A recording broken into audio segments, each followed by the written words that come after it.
With every invitation comes the responsibility to give a clear answer. Moving forward with the Dekker team. Moving forward together with the Dekker team. We are pretty delighted that we've been able to come alongside you, selling, buying, and investing in real estate for over 36 years, not only helping you do that over 3,117 times, but coming alongside you as well to build your fun, your faith, your finances, and even strengthen, heal, and flourish inside relationship. Fascinating. I'm going to use another F word that I love. It's fascinating to me, and maybe to you as well, that when you're extended an invitation, you actually ought not ghost the person. You actually ought not to kind of avoid it or pretend you didn't see it, because sometimes it can be uncomfortable to give an answer when you think you know what you should say, but really it doesn't work for you. We were just extended an invitation yesterday to go speak at a church and share our journey from poverty to wealth, from not only financial ruin to doing just fine, and to move from relationship destruction to relationship harmony on most days, at least. And we wanted to say yes. We know that there is a desire for us to say yes. And ultimately, the dates with the amount of notice we had, which was only a month, just over a month, 5 weeks, was not going to make it work for us this year.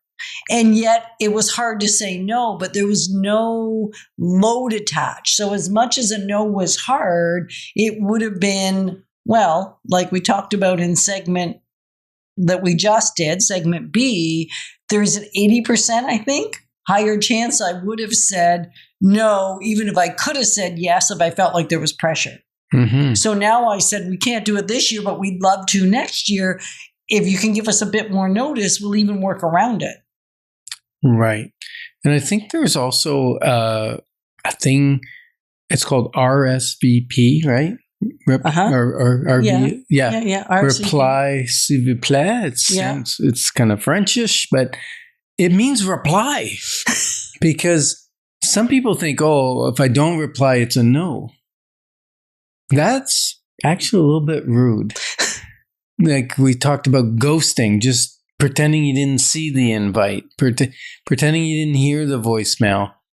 No, get some conviction and with power say, yes, thank you, or no, thank you, or maybe next time. Like, respond. That's our responsibility when you have an invite and the invite has no pressure attached to it. It's an open invitation. The right thing to do is to respond. Right. I extended an invitation to somebody that we're doing a every 2-month Zoom call. We're working on a joint project. And I said, would you like that every second one is dinner? Because we enjoy her company and we thought that could be great. And her reply was, well, actually, can we just commit to the every 2-week Zoom call and then we'll throw in an occasional bonus dinner just to hang out? So she felt the obligation was too much to commit to dinner once a month or every 4 weeks. And I so appreciated that because I know her how tight her time is. I didn't add any backhand on the back end. So she felt free to say whatever worked best for her. And I think it is a dance and it is a learning. I mean, I've shared way too many times probably how dysfunctional my inviting was in the past. And I'd like to think most of the time now, it's pretty savvy and pretty unattached, no strings attached. Yeah, sometimes you give an invitation and the person says, oh, did you mean it? And it's like, yes, we wouldn't have offered if we didn't mean it, right? And the other thing that I think is important is that people feel like no is a bad word.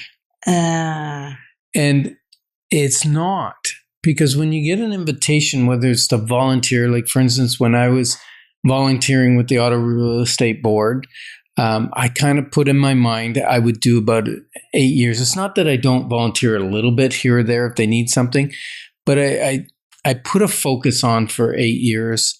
I did 6 years on the board of directors, and 3 of those years were quite involved as the president-elect, president, and then past president.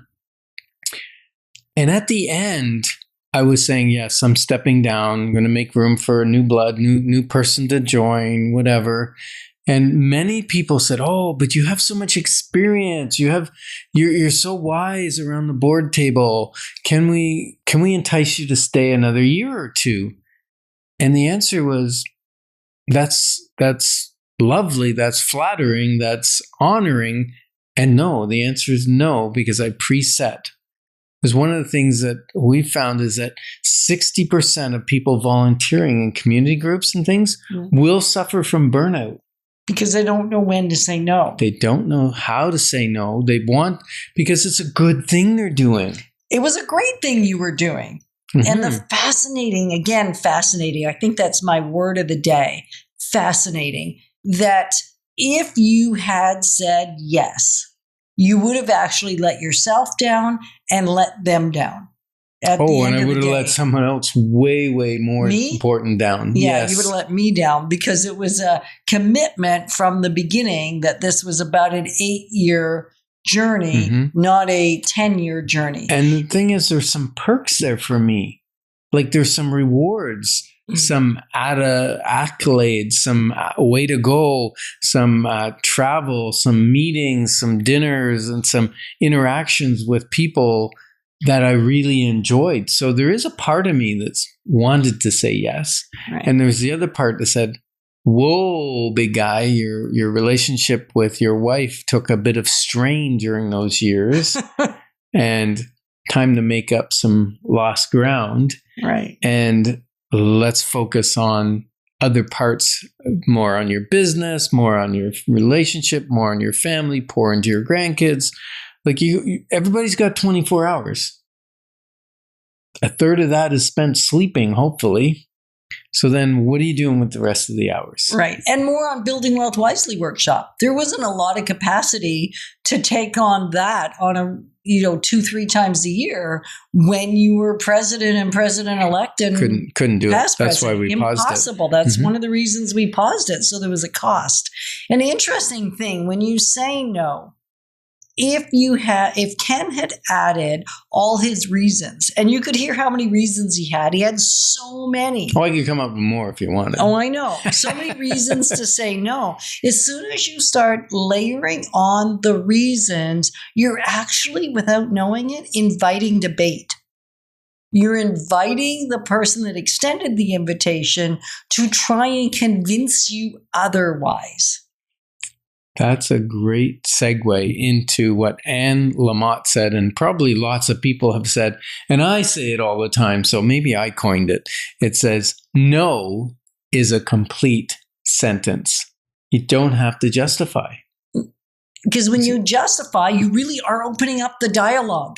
Yeah. So choose connection, not control. Your relationships, your community, and your legacy will be richer for it. And we're glad that you joined us on Life's Inside Track, because when we move forward together, we've got this. Moving forward with the Dekker team. Moving forward